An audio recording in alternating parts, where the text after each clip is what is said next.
Hello, and welcome to the Blue Collar Wealth Club podcast. I am one of your hosts, Sheena White. And I'm your other host, Jerry Garcia. So today we're going to be talking about the 4 Ds of your business.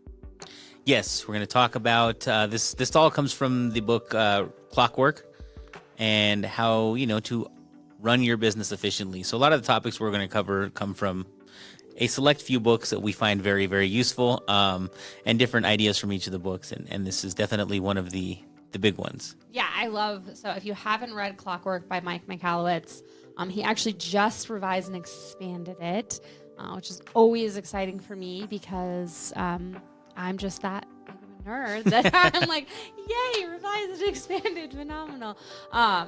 So he also was the writer of Profit First, which is one of my favorite books. And then he wrote Clockwork, and it's all about basically creating a business that can run and thrive without you. So one of the big things he talks about in the book is the 4D matrix.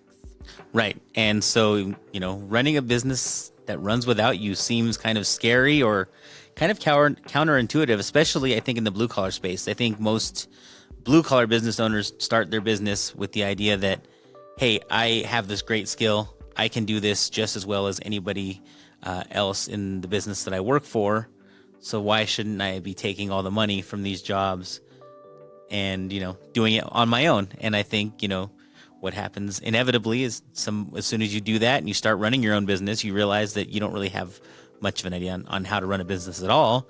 And then you end up making less than you made when you were just working for somebody else. Yeah. And you find yourself doing all of the doing, which is one of the first D's of the 4D matrix, is doing the work. Right. And so many times people get so obsessed with the doing of the work, and they think that they are the only one who can do it. And for a lot of business owners, they never really get past that space. And, this is why right now is a great opportunity if you're looking to buy businesses.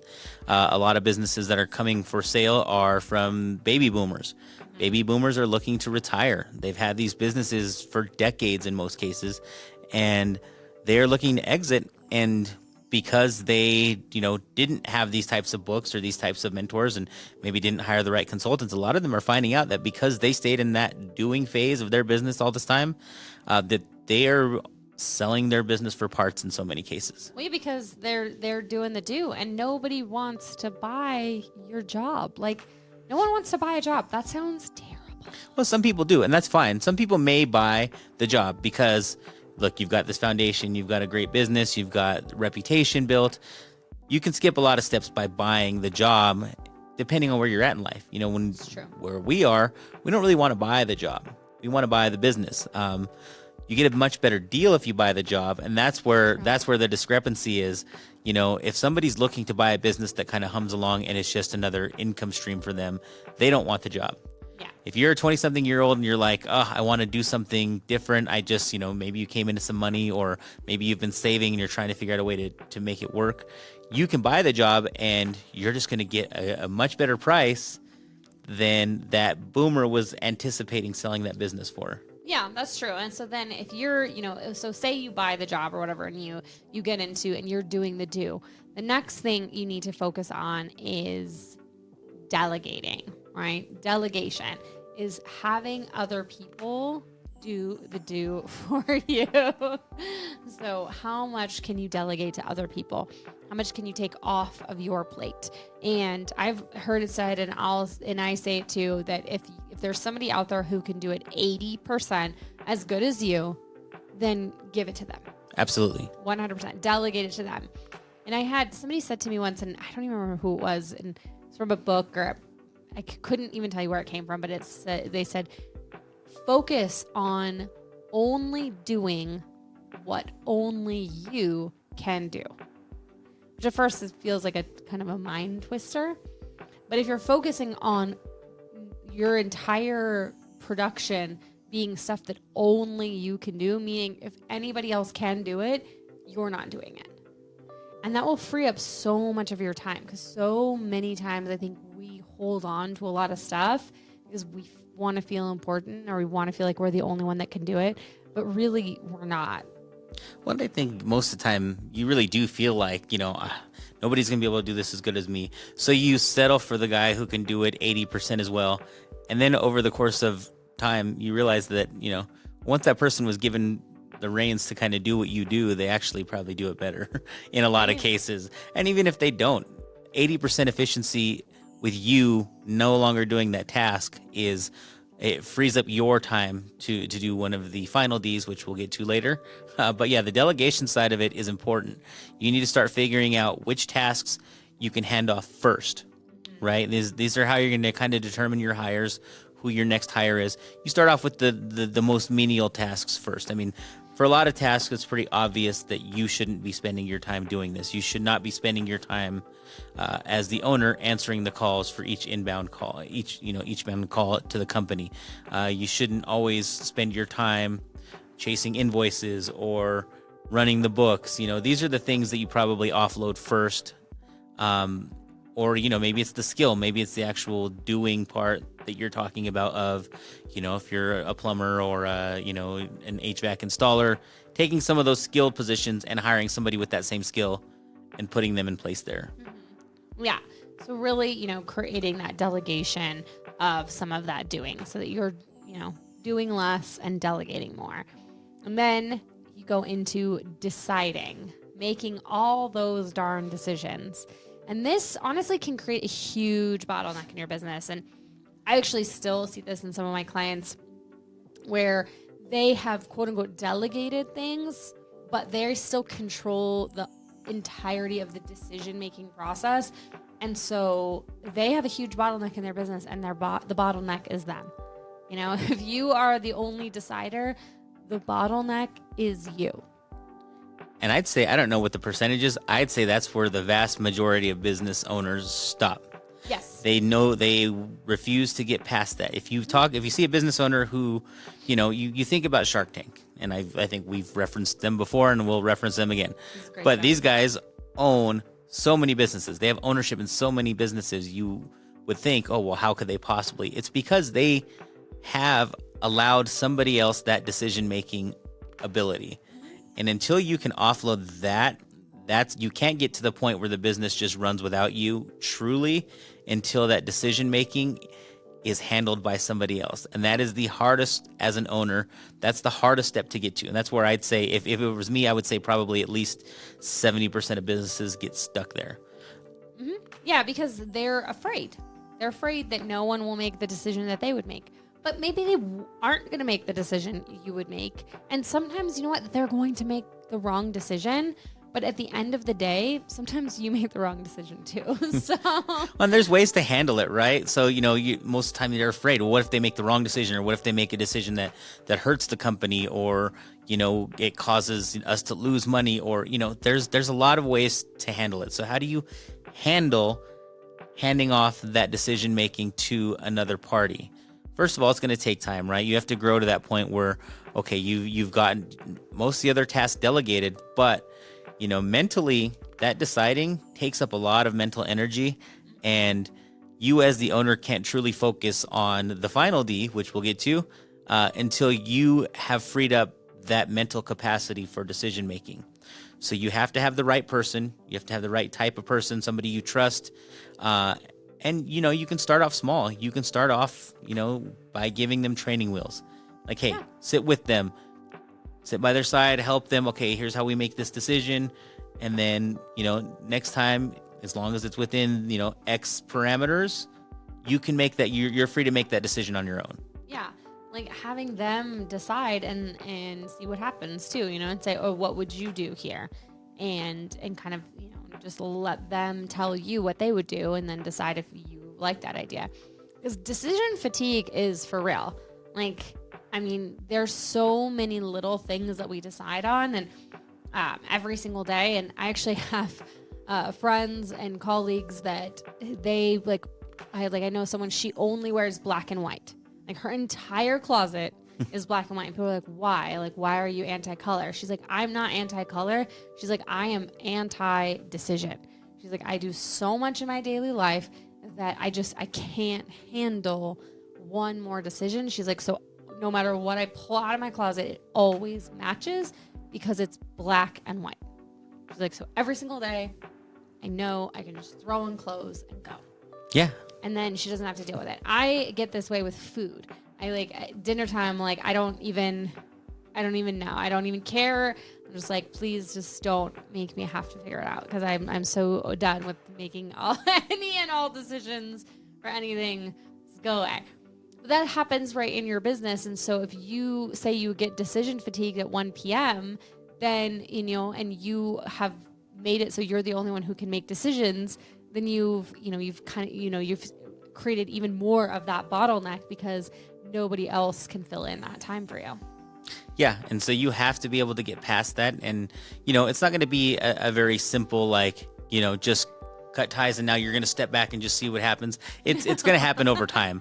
And almost no business owner who grew the business from scratch is going to ever be able to do that quickly anyway. So it's okay to take time with this process in allowing someone else to make those decisions. And like I said, there's different methods. You give them training wheels for a while.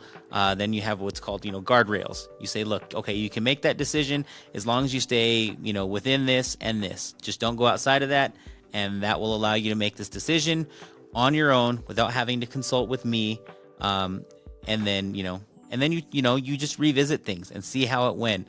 If something would change, you just go to them, and they have to be allowed permission to make those decisions, and they have to feel like they've been given permission to make those decisions without fear of consequence. Yeah. Now, obviously within limitations, but they, these people that you put in charge have to feel like they can make these decisions without being punished for making a decision differently than you would have made.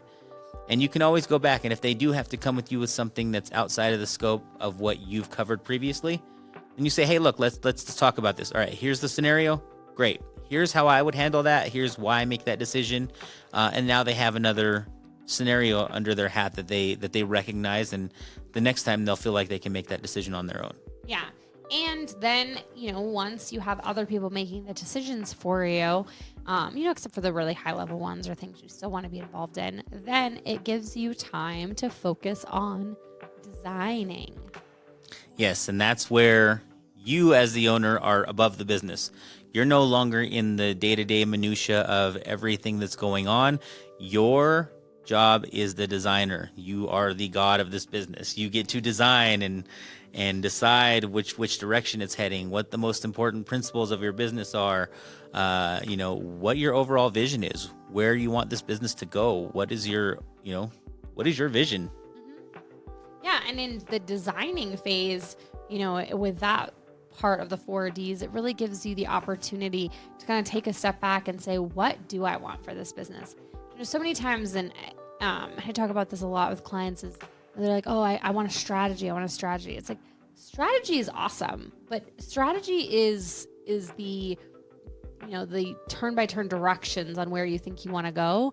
But if you don't first know where you want to go, then, any strategy will take you somewhere. So you can pretty much do whatever you want, and you'll get somewhere. It might not be where you want it, but in order to get where you want to go, you first have to know where you want to go. And that's where the designing comes in, right? Is to decide where you want to go and then start designing that strategy that you think will help get you there, and then delegating that out to your staff so that they can do the things that need to be done in order to make that a reality.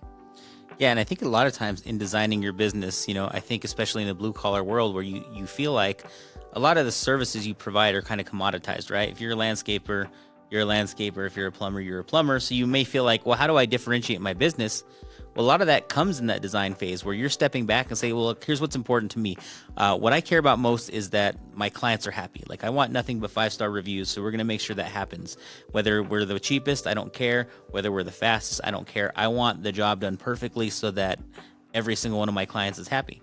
Somebody else may say, hey, look, we want to be able to churn things out. We want to be able to be on call. And, if you have an emergency, we want to be the guys who can get there quickly, who can get it done fast, and who can get it done very reasonably priced for you.